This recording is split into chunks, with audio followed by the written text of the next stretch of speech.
Tonight, the debate.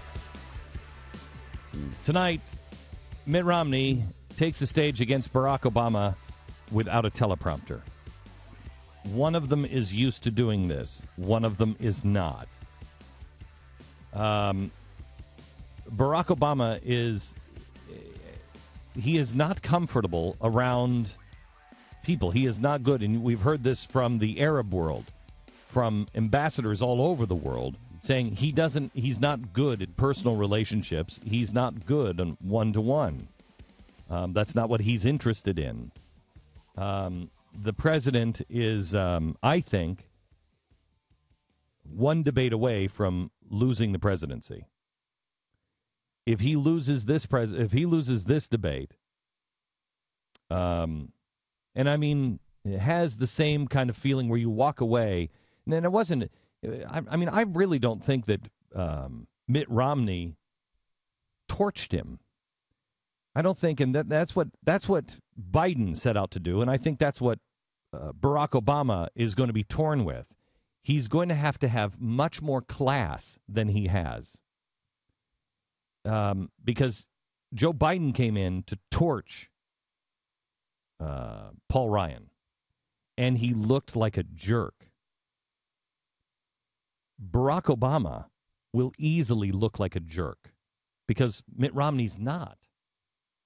He's a nice guy.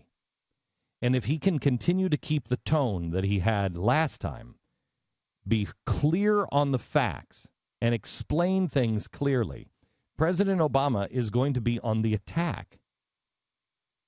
And I just don't think women are already starting to flee from Barack Obama. I mean, if you can just close the gap between men and women on Mitt Romney, Barack Obama is in real trouble. If he has one more debate where you walk away saying, I like that guy, Barack Obama's done. Because really, that's the only thing left with these undecided voters is, do they trust him? Will they listen to him? Politico had a great analysis of this. They're talking about how women are watching this, and what they saw was in Barack Obama was that jerky boyfriend or husband that they didn't really like because he's like, oh, that's your problem? Let me solve this for you. And what they saw in Mitt Romney was a loving father, a guy who would say, well, let's talk about it, honey. What's the problem? How can we solve this together? That's a huge difference. And that's what Paul Ryan was doing, too. And if you watch the debate and if you saw any of the test scores on it with women, Paul Ryan, I don't think if you Google Paul Ryan's name, Paul Ryan ab pictures pop up. I don't think that hurts with the ladies. Paul Ryan shirtless. Yeah, Paul Ryan. That is the number one thing. Yeah, it's like one of the top things that comes up on Google when you search for Paul Ryan. Paul Ryan shirtless. Was that Google or was that your history? That may have been in my history as well. I don't know why that's a factor. But there's nothing wrong with that. No, look, nothing wrong with that. The guy's got abs. So I don't think that that doesn't hurt him. But if you listen to what his message was the whole time, we're going to work together. We just want to work together. All we want to do is work together. And that's not the message of this administration. And I just hope that Mitt Romney continues to be who he really truly is. And Barack Obama continues to be who he really truly is. Because if that happens again tonight, it's over. I don't expect it, but it would be over.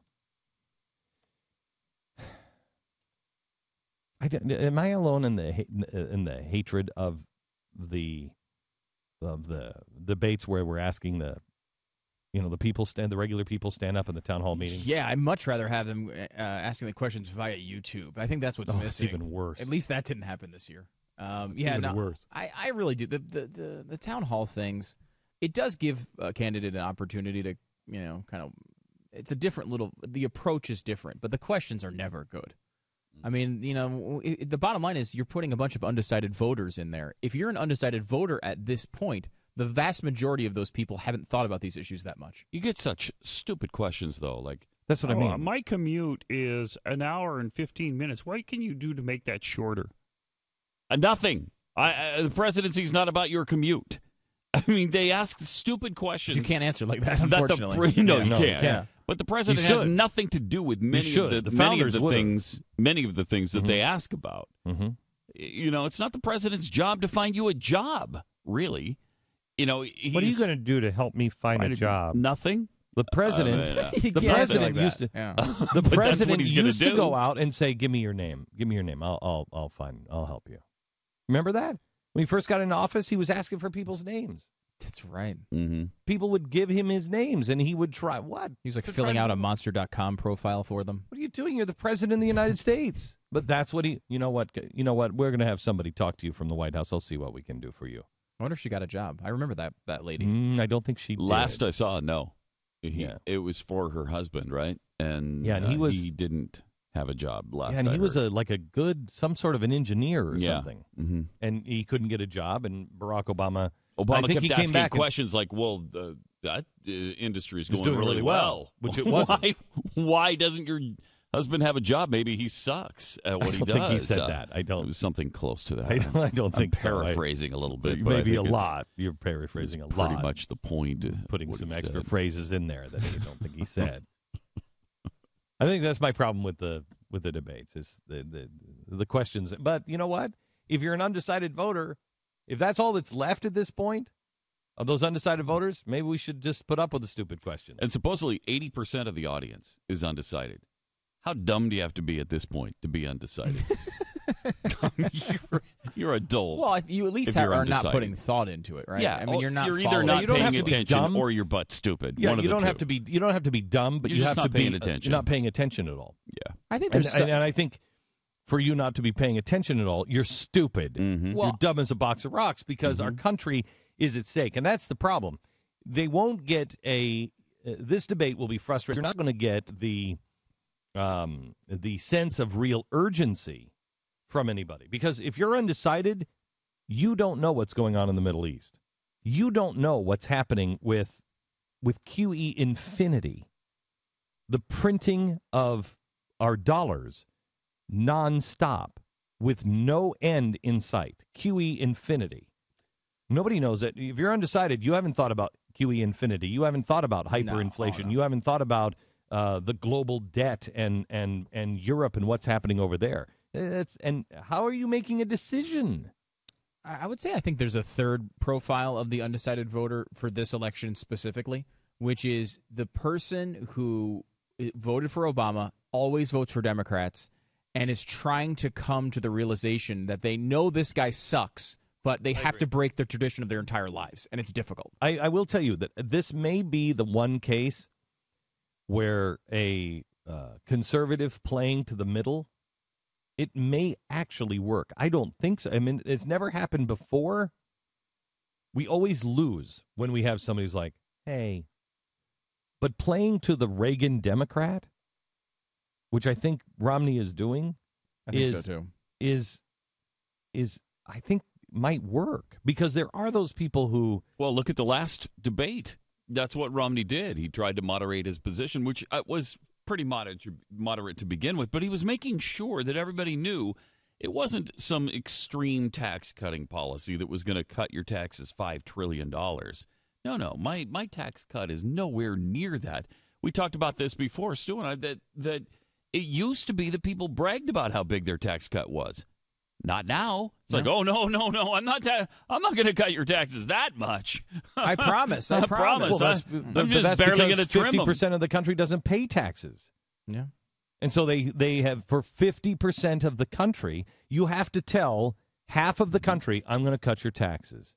But the other half of the country, you have to say, I'm not going to cut it that much. Don't worry about it. It's true. It's crazy. I mean, the other major point they keep making in all these debates, Ryan did it, and Romney does it all the time, is, hey, this president is going to cut your Medicare entitlement by $716 billion. I'm not going to do that. I promise I won't do that. Now, that's not a conservative position. Right. I mean, that's a moderate position. And so I think that is what they're trying to do. You're right, though. It doesn't usually work for Republicans. And so it's a scary tactic. But I think this time it might. It might. It might, because people, You know what? We're in exactly the same place that we were with Ronald Reagan. What was Ronald Reagan? Ronald Reagan, he was like our grandfather. So our parents were our age when Ronald Reagan, is that right? Our parents were about our age when Ronald Reagan was elected. So it was like their father, our grandfather. And he kind of had that feel to him. You were unsure about the world. You didn't know what was happening. Your country was falling apart. They were saying that the end of the American empire, I mean, that's what everybody was saying. It's over. The American era is over. It's a thing of the past. We had radicals in the streets all through the 60s and the 70s. We had a Jimmy Carter who hated Israel, not as much as this president does, but pretty darn close. The Middle East was on fire. Radicals were starting to pop up. Gas prices were high. This is a replay, except much, much worse, of the Jimmy Carter years. And Jimmy Carter was doing well up until, the last 2 weeks before the election? He was doing really well. This is playing out exactly like Ronald Reagan played out. Yeah, and what happened was those people in the middle they were able to convince themselves it was okay to vote for Reagan. It was okay to vote for the evil conservative Republican. And how many people have? I mean, we've met with some of them personally, and I can't tell you how many people who say, "All right, look, I've been a Democrat my entire life." If you ask them about Obama, they will go on for an hour about all the things they don't like about him.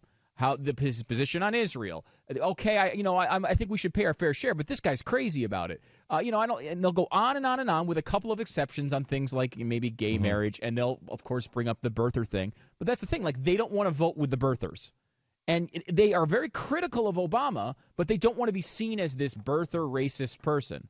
And there's this weird line that people who typically vote Democrat need to cross mentally to get there. They don't say anything bad about Romney. Right. They're the only ones that still that the racist labels still work on. Yeah. Because it hasn't been applied to them yet. Right. And they don't want it to. And so that's the only one. Everybody else has been it's been applied to, and you're like, whatever. Well, I mean, I know who I am, so whatever you want to say about me, I don't really care. For so many people, too, voting Democrat your whole life is almost like a religious experience. It's almost like that's your religion. That's who you are. It's like changing, from Catholicism. You think you're going to go to hell if you change. If you went to, and I think some Democrats it would be the feel opposite that of that. I mean, Democrats, you'd go to heaven, right? Get That's out what of you got to get through to them. Yeah. But. No, I mean the thing is, would you if Ronald Reagan, they say now, I mean, I love how they hated Ronald Reagan, and now they're saying Ronald Reagan would be a Democrat today. Oh, would he now really? No. Not a chance in hell. But if Ronald Reagan showed up and he was a Democrat. Joe Stalin would be a Democrat today. Yeah, I know. Ronald Reagan. If that happened, I'd vote for Ronald Reagan. I don't care about the label. No. Now, I wouldn't trust him per se. I'd have to do what people are doing now and watch Mitt Romney and say, wait a minute, who is he exactly? Really? What does he really believe? Because I just don't trust it.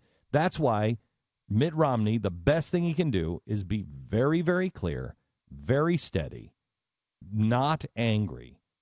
Listen to the president. Show that you work together with people. Show that you're not part of this angry mob, and you'll win. Because that's what people want. People are they're looking for an adult. That's all we're looking for. We know the country's in trouble. We know the world's in trouble. A lot of people don't know how much it's in trouble, and they certainly don't know how to fix it. They're just looking for somebody that can look at them and say, don't worry, I got it. And when the phone rings, I will be there. I will answer the phone, and I will take responsibility for it. And I know how to fix it. Don't worry, I've done this before. You've seen what this guy did. And if you believe that that's the right thing for the country, well, then you should vote for him. I don't. It hasn't worked. No matter what all of these little games that everybody is playing tell you, it doesn't work. And you know it because you're in the grocery store and you're buying milk and you're at the gas station buying gas. You know this is not working. I can fix it, and I will. I've done it before. And I think he wins. Tonight, see all the coverage at theblaze.com.